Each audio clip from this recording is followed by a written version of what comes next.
The flag went up the day after my wife passed. Not because she'd asked me to, though she loved it as much as I did. Not because there was a holiday or a parade or even a reason anyone else would understand. It went up because I needed something to hold me steady when everything else felt like it had collapsed. The pole stood 12 feet high, planted firmly in the flower bed beside our front porch. The flag was regulation size 3x5 stitched cotton, not that flimsy plastic blend. I'd had it folded in a case for years, the same one that draped my brother's coffin when he came home from Fallujah. I was supposed to hold on to it, not raise it. But grief has a way of making decisions without asking for permission. That morning, I unfolded the flag with slow, deliberate hands. I stepped outside into the crisp air of early October. The sun was just starting to burn through the mist that hung over our quiet little community in northern Arizona. Not a sound save for the wind. I saluted. Then I raised the flag, inch by inch, to the top of the pole.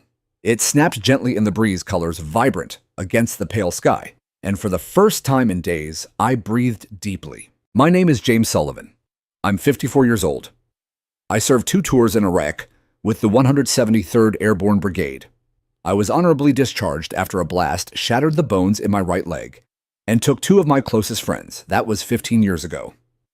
Since then, I've lived a simple life with my wife, Laura, in a 1-story home on a cul-de-sac surrounded by retirees' families and a lot of manicured lawns. The neighborhood known as Sagebrush Heights looked peaceful, and for the most part it was, except for one thing. The HOA. Now don't get me wrong, I understand rules.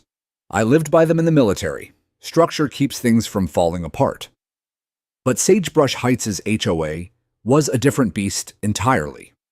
They weren't about safety or community. They were about control.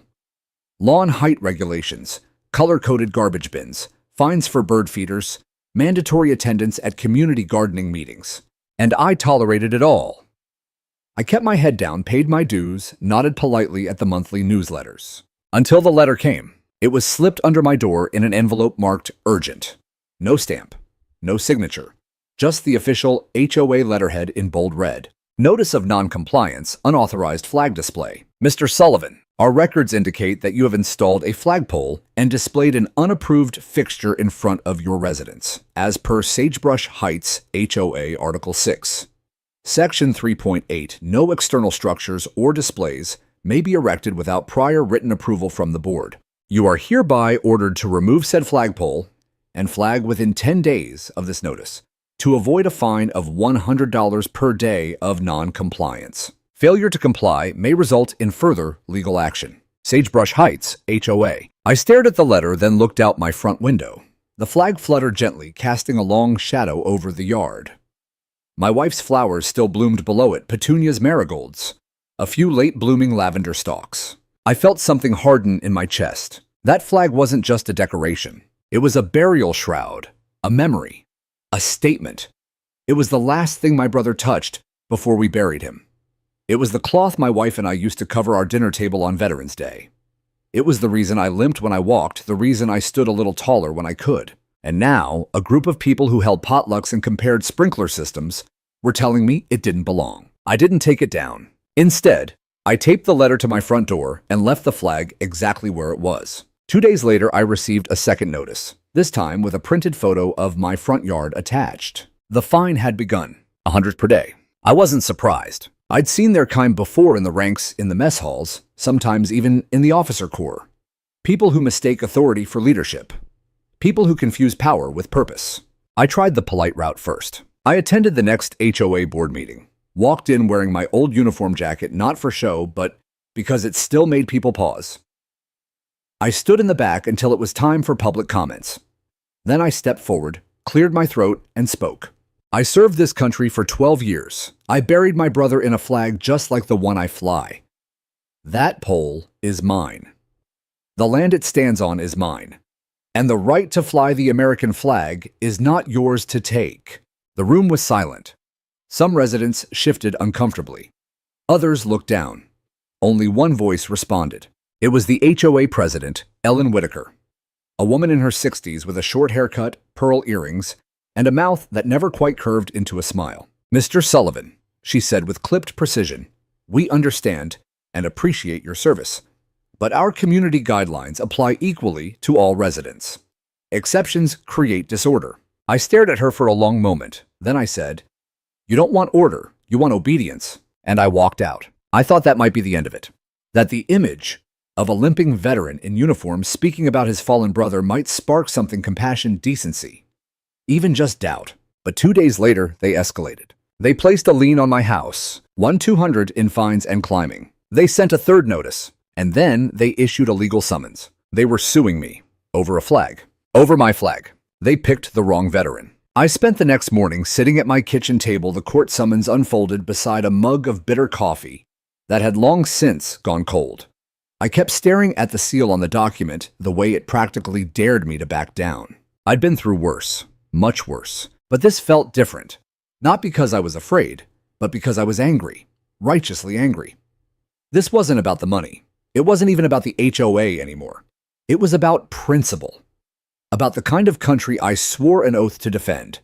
About the absurdity of being dragged into court for doing what men and women in uniform had died to protect. I picked up the summons and tucked it into a folder. Then I opened my laptop. I didn't need a lawyer, I needed the law. Hours later, I'd read everything I could get my hands on. Federal statutes, state homeowner regulations, veteran advocacy blogs, cases involving HOAs and the American flag. The more I read, the angrier I became, but not helpless, because I found it.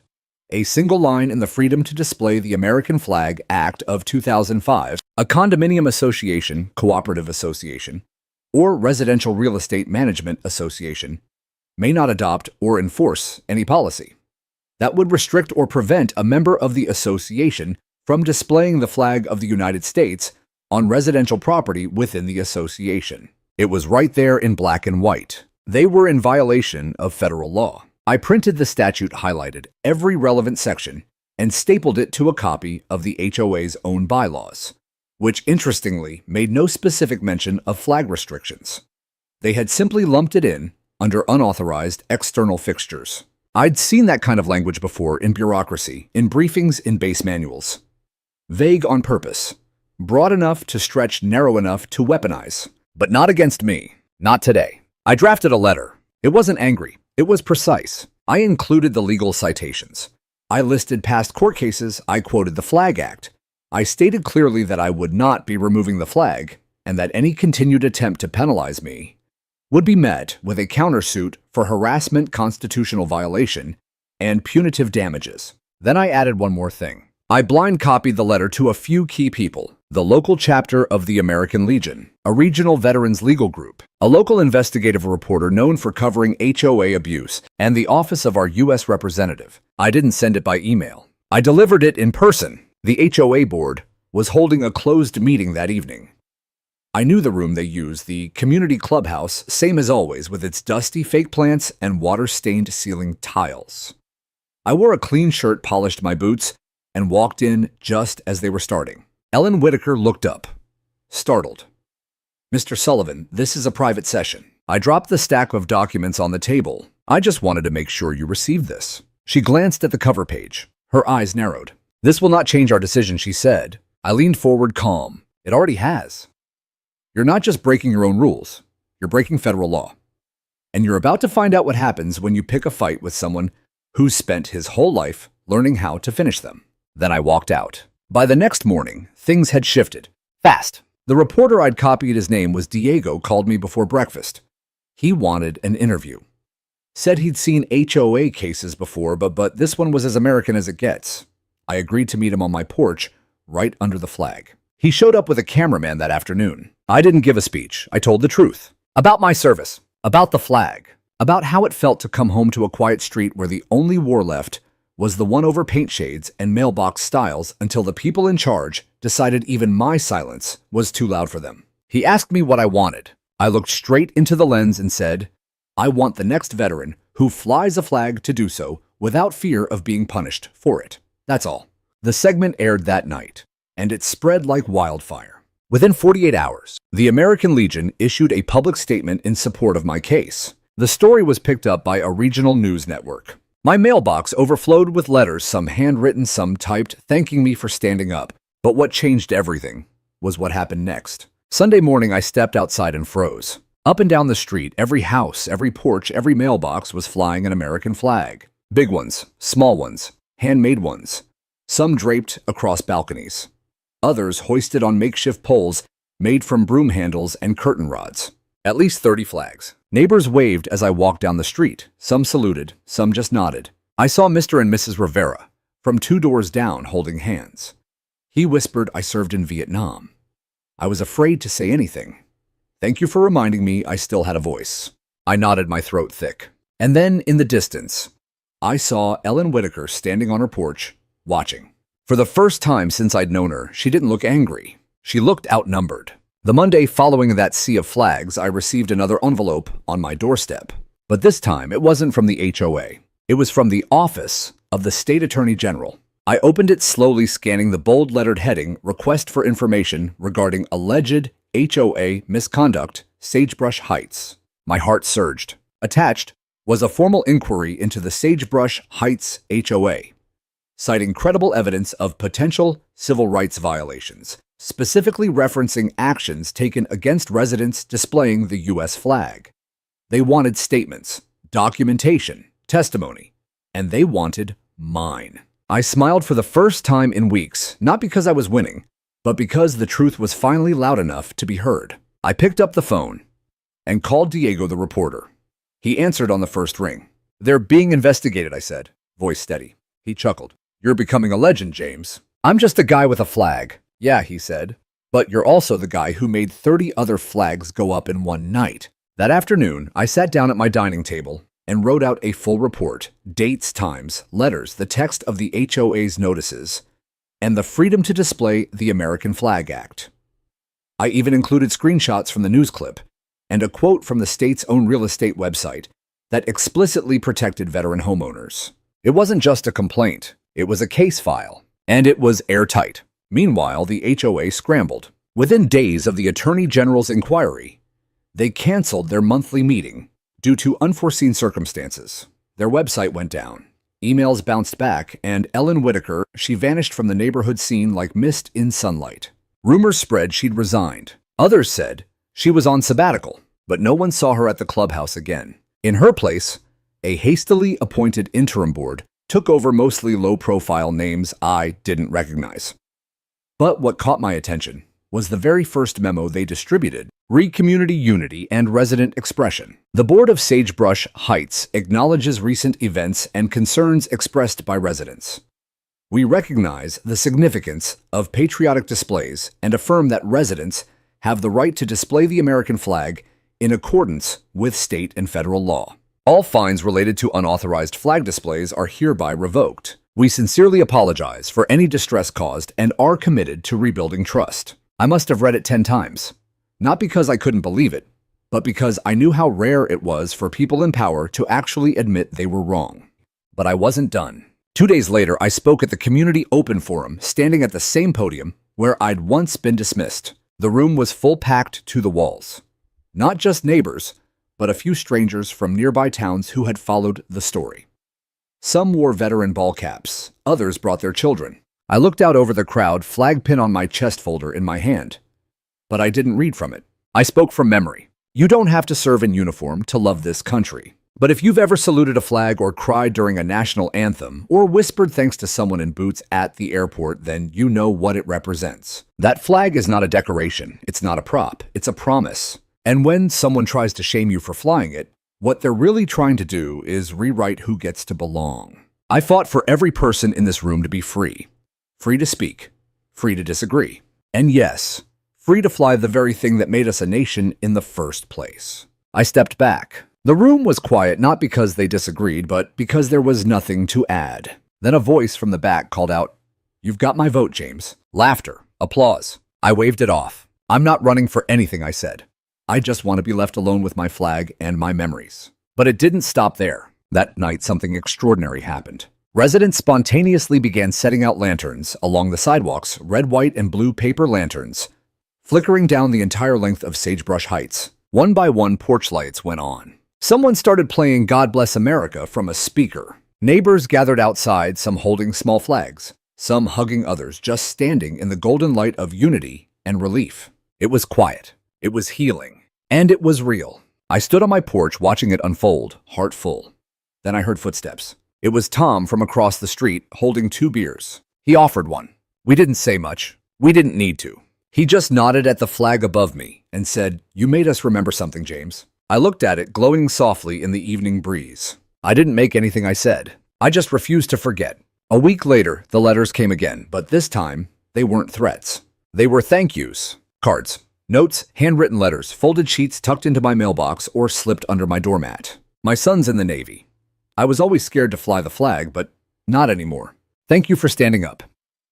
We've lived here 6 years, and this is the first time I've felt like this place actually cares about something real. You reminded us what courage looks like outside a battlefield. Some were anonymous. Some included photographs, kids holding flags in their front yards, veterans saluting whole families, standing in front of modest houses with the stars and stripes flying proudly. One letter came from a widow just 3 streets over. I'd never met her. My husband died in Afghanistan. I kept his flag in the garage folded because I didn't think the HOA would allow it. I've raised it now, every morning, and it's because of you. That one made me cry. Real chest-cracking quiet tears. Because this had never been about winning. It had always been about dignity. And now it was spreading. 3 weeks after the HOA reversed its policy, the state-level case was officially closed with a public reprimand issued against the former board. It wasn't a fine, but it was on record an acknowledgement that what they'd done was wrong. Even more important, it prompted the state legislature to review broader protections for veterans and patriotic expression in HOAs.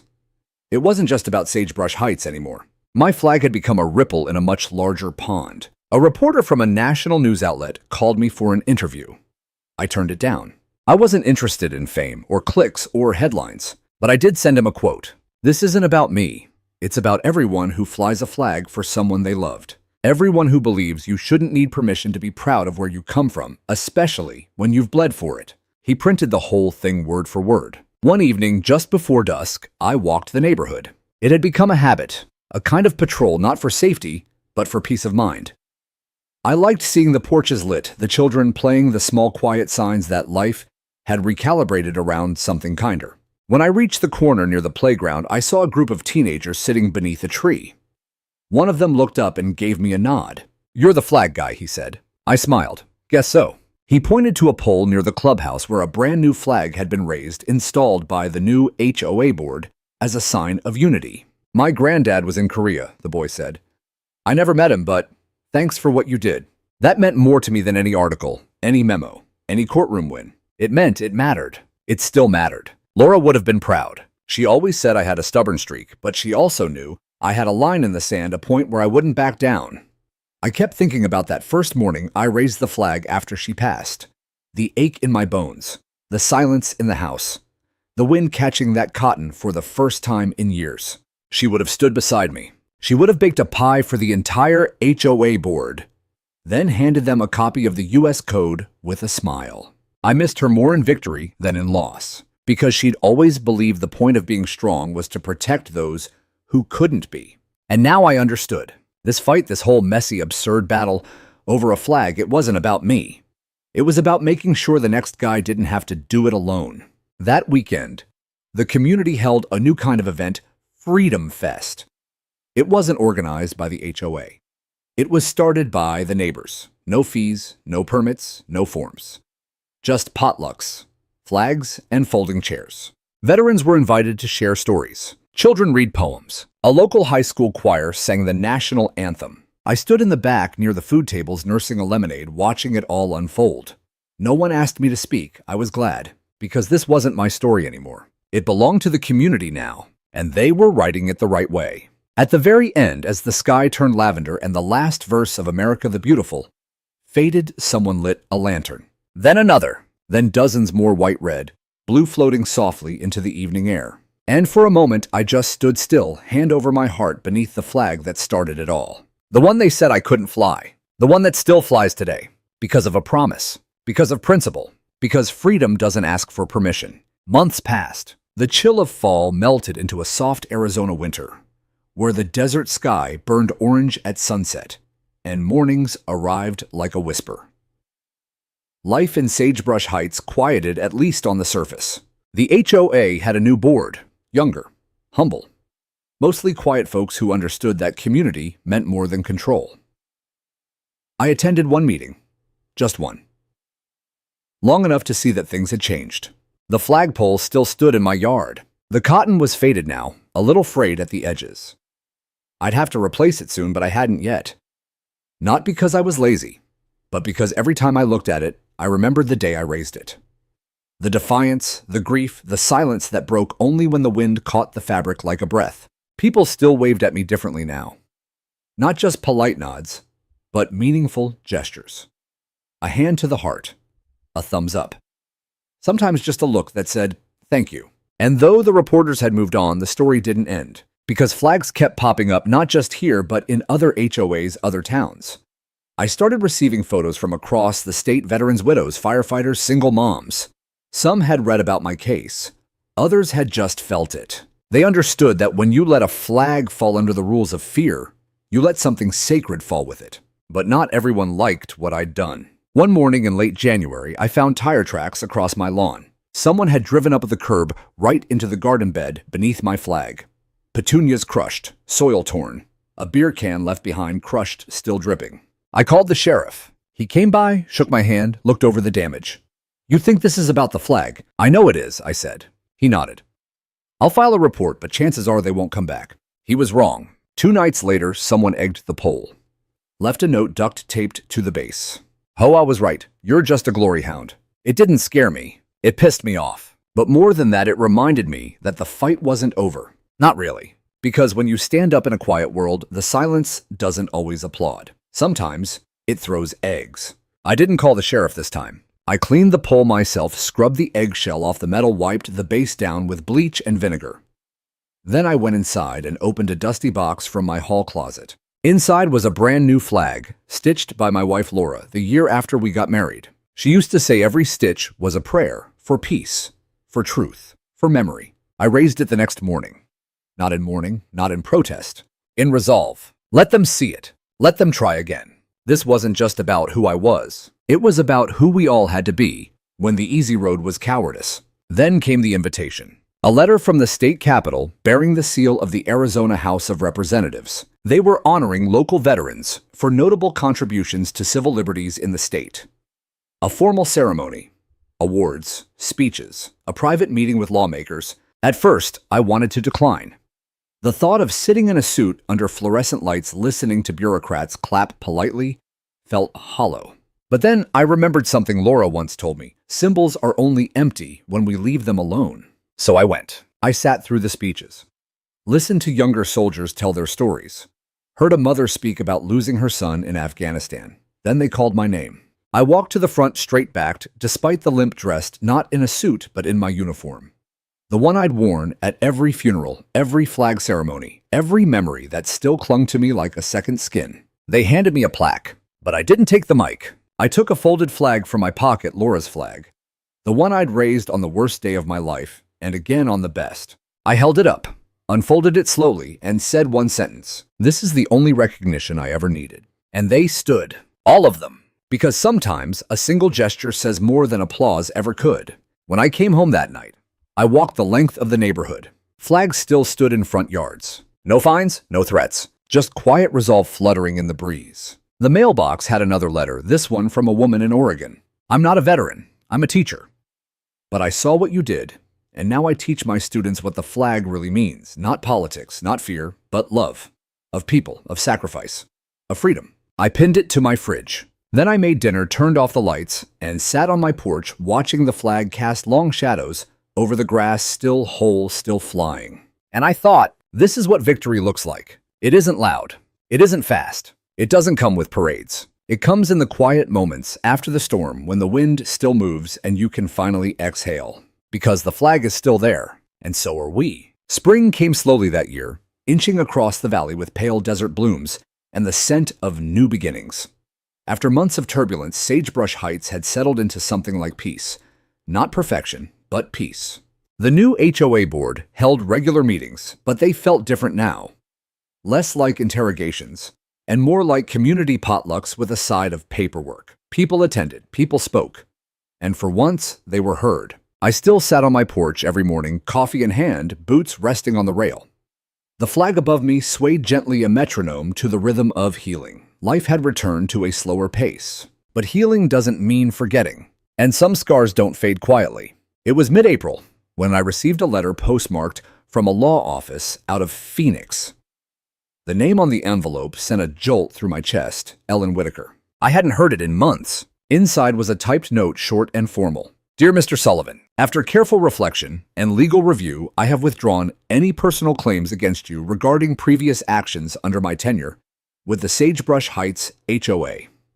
I sincerely regret any distress caused and wish you continued peace in your home. Respectfully, Ellen Whitaker. I stared at it, unsure how to feel. Regret, or a legal strategy to avoid a counterclaim. Did it matter? Not really, because she was gone. And her power was gone with her. Still, I did something I hadn't done in a long time. I walked inside, pulled out an old photo album, and flipped to a page that Laura had once labeled People Who Challenged Us. It was half joke, half memoir. I tucked the letter into the back sleeve, not as a trophy, as a reminder that even the fiercest bullies retreat when truth stands tall. That week, the elementary school down the road asked me to speak for Veterans Day. They said the kids had read about the flag story and wanted to meet the man who stood up. I nearly said no. But Laura would have gone. Laura would have baked cookies, pinned ribbons, made laminated bookmarks with quotes about courage. So I said yes. When I arrived, the students lined the hallway holding little paper flags. Some waved. Others stared in awe. One kid saluted. Another asked if I'd ever met Captain America. I smiled. Only in the mirror when I shave. The principal chuckled, then led me into the auditorium. I didn't give them a long speech, just a story. About a flag. About a neighborhood. About what it means to fight when the battle is quiet and the weapons are words. Then I told them the part they really needed to hear. Sometimes standing up means being alone at first. But if what you're doing is right, people will join you. Maybe not right away. Maybe not loudly. But courage makes an echo, and the people who hear it will come. Afterward, a girl in the front row raised her hand. Did you ever want to take the flag down? I paused. Thought of the cold mornings, the hate mail, the cracked silence after Laura passed. Then I said, only once. And that's when I knew I had to raise it higher. They clapped. Not because they were told to, but because they meant it. Later that day, back at home, I found a package leaning against my door. No return address. Inside, a custom-sewn flag. Deep navy bright crimson-white stars stitched with real thread. It wasn't store-bought. It was crafted. And with it, a note. Dear Mr. Sullivan, my husband didn't come home from Iraq. I've spent years trying to make peace with that. But hearing your story, watching your quiet courage, helped me feel proud again. This flag was his. I kept it boxed away for a long time, but I think it needs to fly again.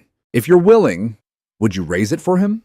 Tears blurred my vision. I pressed the cloth to my chest. That night, just before sunset, I lowered my own flag, folded it with care, and raised this one, her husband's, stitched by love and loss and the threads of memory. As it unfurled in the warm evening breeze, I stepped back, hand over heart, and whispered, welcome home, soldier. You're safe here.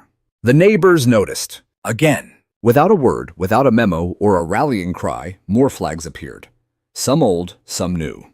Some handmade by children. This wasn't just patriotism anymore. It was belonging. It was community built on resilience. And in the quiet rustle of fabric above rooftops, you could hear a neighborhood healing from the inside out. The HOA had once tried to erase a symbol. Instead, they'd sparked a revival. Summer settled into Sagebrush Heights with a kind of serenity that had once felt impossible. The kind of quiet that doesn't come from silence, but from earned peace. You could feel it in the way neighbors lingered on sidewalks a little longer, in how the HOA newsletters now featured birthdays instead of bylaws, in the way the American flag waved gently from nearly every porch, not in defiance, but in quiet unity. One morning, I woke up before sunrise. Old habits from the army die hard. The house was still. The coffee brewed slowly, filling the air with that deep, earthy calm. I stepped outside barefoot, onto the cool concrete porch, just as the sky began to blush orange over the mountains. The new flag, the one from the widow in Oregon, moved like breath in the breeze. I stood there, hand to chest, alone in that holy quiet. And I thought about how it all began. How a simple letter from the HOA tried to turn honor into offense. How my grief over Laura turned into a battle I never meant to fight. How the neighborhood changed. And how I did too. But just as I was ready to head inside, a soft knock startled me. I turned. It was Michael Carter, the same HOA board member who once called me combative for refusing to lower the flag. He looked different now, thinner, eyes clearer, shirt not so pressed. In his hands was a small box. I never said thank you, he began. I said nothing, just nodded for him to go on. My father was a Vietnam vet. We didn't get along. He died before we made things right. But when all this happened, what you did... His voice cracked. I realized I still had time to get right with myself, to honor him the way I never did when he was alive. He handed me the box. Inside was a folded flag. But it was old, creased in perfect triangle fabric, faded from decades of sunlight and time. It was his, Michael said. He kept it in a footlocker. I was too ashamed to fly it. Until you weren't. I swallowed hard. You sure you want me to have this? He nodded. No. I want you to help me raise it. Today. At the clubhouse. We did. Together. By 10 a.m., half the neighborhood had gathered without being asked. No flyers, no HOA notices, no fanfare. Just word of mouth. Just hearts in sync. The new board had recently approved a proper flag garden in front of the clubhouse. 3 tall poles, 1 for the U.S. flag, 1 for the state, and 1 left empty for any recognized holiday or community symbol. Michael and I stood side by side beneath the tallest pole. He unfolded the flag, his father's flag, with reverence. We tied it carefully, wordlessly. Then I handed him the rope. This is yours, I said. He hesitated, tears caught behind his glasses. I'm not sure I deserve it. You don't have to, you just have to mean it. And with a breath, he raised it. Up, up, until it caught the wind and soared. People clapped, but softly. Some saluted. Some simply stood with tears streaking their cheeks. Because this wasn't just a flag anymore. It was a gesture of forgiveness. Of growth, of homecoming. Afterward, a barbecue broke out on the clubhouse lawn. Kids ran barefoot through sprinklers. Old-timers shared stories from war and peace. New residents brought casseroles, lemonade, and paper plates that sagged from ribs and potato salad. For the first time since I moved into Sagebrush Heights, I felt like I lived in a neighborhood, not just a subdivision. Michael approached me again, 2 sodas in hand. To peace, he said, holding one out. To earned peace, I corrected. We clinked cans and sat on a bench watching the flag dance against the afternoon sun. I always thought HOA meant control, he said after a pause. It doesn't, I replied. It means trust. Or at least it should. He nodded slowly. You ever think of running for the board? I nearly choked on my drink. He laughed. I'm serious. I don't want to be in charge, I said. I just want people to remember why we care. Well, he said you did that. I turned to him. Then let's make sure no one forgets again. The next month, the HOA newsletter featured something new. Not a citation, not a warning, but a quote under a black and white photo of the flagpole in full flutter. This is not about the cloth. It's about the courage to stand when it's easier to sit. James Sullivan, U.S. Army Retro. I hadn't submitted it. Michael had. He'd made sure the lesson became legacy. And in doing so, he reminded me of something Laura always believed: people are capable of change if someone has the guts to go first. That flag still waves in front of the clubhouse. Next to it, a small bronze plaque reads, in honor of those who stood tall even when told to sit down. Fall arrived with a hush. The desert cooled slowly and Sagebrush Heights shifted into a quieter rhythm. The cicadas faded, kids returned to school, and every morning felt like it came with a clean slate. For once, the HOA meetings weren't battlegrounds. They were actual discussions. Board members asked questions, listened to concerns, and made decisions with transparency. The community wasn't perfect, but it was breathing again. One afternoon, while cleaning out my garage, I stumbled on an old cardboard box labeled Laura, Office. It was duct-taped at the corners, a little dusty, forgotten in a stack behind paint cans and holiday lights. I carried it inside, set it on the dining table, and carefully opened it. Inside were old photographs, handwritten notes, faded awards from her years as a teacher. Near the bottom, I found a bundle of letters I had written her during my deployment in Iraq. I hadn't seen them in years. She'd saved every single one. And beneath those, folded neatly in tissue paper, was a piece of paper I hadn't expected to see again. A hand-drawn blueprint, her idea for a veteran's reflection garden in our backyard. She'd sketched it one night years ago, dreaming about building a small space to honor the people we'd both known and lost. Nothing big, just a stone bench, a flag, a plaque. A quiet place. I'd forgotten about it, but now I couldn't stop looking at it. The curves of her handwriting. The way she labeled the bench, thinking spot. The words in the corner. For James and all the quiet warriors. I held the page to my chest, and just like that, I knew what needed to come next. I started building it that weekend. Not flashy, not expensive, just wood, stone, and time. My neighbor David, a Marine who had once kept to himself, offered to help. So did a few high schoolers who needed community service hours. Before long, it became a neighborhood effort. Someone donated gravel. Someone else carved a wooden sign. We planted low-water desert roses and lavender. I sanded and sealed the bench myself. And at the center, I raised one more flagpole, this one shorter but just as proud. The day we finished, we held a small gathering. No speeches, just stories. A candle for each neighbor who had served. A minute of silence for those who didn't come home. And then we unveiled the plaque hand-engraved by a retired blacksmith who lived 3 doors down. It read, "For those who stood when silence was safer. For those who love this country enough to challenge it. For those who remember, and for those who never forget." Dedicated to Laura Sullivan and all who serve with honor. I didn't speak that day. I didn't need to. Because the wind carried every unspoken word. Weeks later, I received a letter from the State Office of Veteran Affairs. They'd heard about the garden, heard about the flag story, heard about everything that had happened in Sagebrush Heights. They wanted to feature the neighborhood in a statewide campaign called Flags Without Fear. The idea was simple: encourage veterans and civilians alike to reclaim their symbols of pride, especially in HOA-regulated communities where they'd been silenced. I agreed, but only on one condition: no spotlight on me. Put the spotlight on all of us, I told them, because no one wins these fights alone. They did exactly that. The campaign went viral. Photos of communities across the state flew across social media, flags raised in defiance, in memory, in hope. People wrote in from Florida, Texas, Oregon.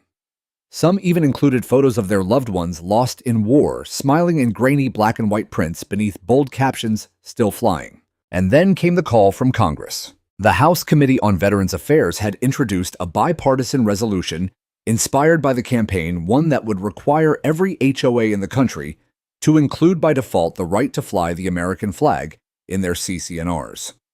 No loopholes, no aesthetics clause, no intimidation. It wouldn't solve everything, but it was a start, a legal start, and it had begun. Right there, in my yard, with one flag, one stubborn heart. One night I sat on this bench in Laura's garden watching the stars emerge above the soft halo of the lamplight. The wind tugged at the flag, soft and rhythmic. Somewhere a dog barked. Someone laughed behind a closed window. I felt her there, not as a ghost, but as a presence. And I said aloud, "We did it, honey." Not the lawsuit, not the news coverage, but the change, the shift in one little community's heartbeat. A place where standing up no longer made you the enemy. Where flying a flag didn't make you difficult. Where truth, even if it came from a broken voice, could still echo. I closed my eyes, hands folded, and sat with that silence. Not because I was tired, but because I was finally at peace. The days grew shorter. Autumn wrapped the neighborhood in its quiet gold, and the mornings came with a slight chill in the air, the kind that invited coffee on the porch and long looks at the flag just to feel grounded. Life in Sagebrush Heights had finally found its rhythm. Not in spite of the conflict, but because of it. The garden became something of a gathering place. Not just for veterans or families of service members, but for anyone needing stillness. I'd find people there in the early morning, sitting on the bench with their heads bowed. Some prayed, some cried, some just were. And that was enough. One afternoon, I saw Mrs. Delgado, the same woman who once supported the HOA's demand to remove my flag, sitting in the garden with a small framed photo in her lap. I didn't disturb her. But when she rose to leave, she walked over and handed it to me. "My brother," she said simply. "Lost in Korea. I never had a place to remember him. Until now." She didn't say sorry. She didn't need to. Some things speak louder than apologies. Later that month, I was invited to speak at the Town Council's Veterans Day event. At first, I hesitated. Again. But I'd learned something through this journey. Sometimes people need a face to go with the story. Someone real to remind them that courage isn't reserved for the battlefield. That it's needed just as much in cul-de-sacs and HOA meetings and classrooms. So I stood in front of a small crowd, in front of City Hall families, local officials, high schoolers, in ROTC uniforms, and I told them the truth. Not just about my flag, but about Laura. About the silence that nearly broke me. About the mailbox threats, the empty porch chair the moment I nearly took the flag down. Not because they forced me, but because I felt alone. And then about how everything changed when I realized I wasn't. I ended the speech with a quote I found in one of Laura's old journals. Freedom isn't something we keep in glass cases. It's something we raise even when our hands shake. They stood, clapped, some saluted, some cried. But more than that, people remembered. And memory, I've learned, is its own kind of justice. That winter, I received an envelope from a publishing company. Inside was a draft of a book, The Quiet Flag, One Veterans Stand Against Silence. It wasn't written by me. It was written by a young journalist who'd followed the story months before, now expanded into a full manuscript. She'd done her homework, interviewed neighbors, traced the legislation, woven in stories from across the country, inspired by the fight in our little HOA. But she ended the book not with laws or statistics. She ended it with a photograph. The flagpole, Laura's garden, the plaque, and a final line beneath. He didn't just keep the flag flying. He reminded the rest of us how to raise our own. I sat with that for a long time. Then I picked up the phone and told the publisher, print it. But only if all proceeds go to veterans' mental health and widow support programs. They agreed. And so the story lived on, not as mine, but as ours. As a lesson taught on sidewalks and in Sunday schools, and inside community centers where small people fight big systems with quiet strength. I still get letters. I still fly the flag. I still sit on that porch every morning, coffee in hand, watching the breeze move through the cloth like a memory itself. And sometimes, just sometimes, a neighbor walks by, pauses, and says thank you. Not for the fight, but for not giving up. The final days of the year arrived with crisp skies and the smell of chimney smoke drifting lazily through sagebrush heights.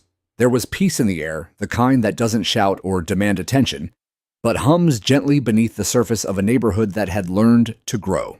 And in the center of it all stood that flag, still, unshaken. One morning close to Christmas, I stood beside it with a cup of black coffee in one hand and Laura's old wool shawl draped over my shoulders. The sun was just beginning to climb over the ridge, streaking the sky with light. From the end of the block, a boy on a bicycle pedaled fast toward me, braking hard in front of my driveway. It was Timmy the Lopez's kid from 2 houses down. Skinny knees, helmet too big, and a grin wide as Arizona. "Mr. Sullivan," he shouted. "We picked you." I blinked. Picked me? For the school's time capsule project. He held out a rolled-up scroll, grinning with all the urgency of youth. "We're putting something inside for every decade, and you're going to be the community hero of the 2020s. I laughed. Not because it was funny, but because it was perfectly innocent. "And what exactly does that mean to me?" He shrugged. "Means when they dig it up in 50 years, they'll know you stood up for something." I took the scroll, unrolled it carefully.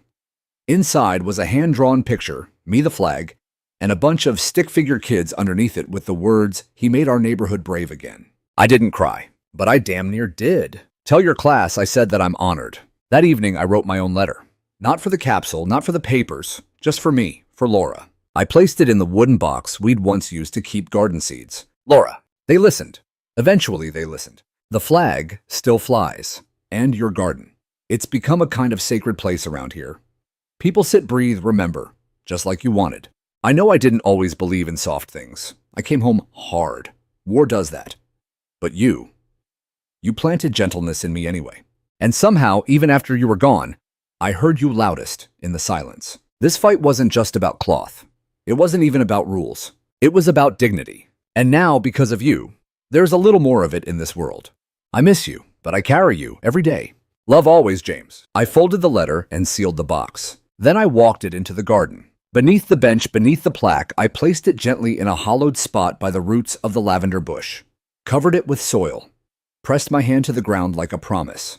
And I whispered, "Rest easy, sweetheart. We're okay now." The years passed. The garden remained. So did the flag. So did the stories. And every time a new family moved in, they'd walk by my porch, eventually, curious, unsure, and ask, "Are you the guy from the flag thing?" And I'd nod and smile and say, "No, I'm just the first one who didn't sit down." Because the truth is, every act of courage begins with someone deciding to stand. And sometimes that's all it takes to change everything.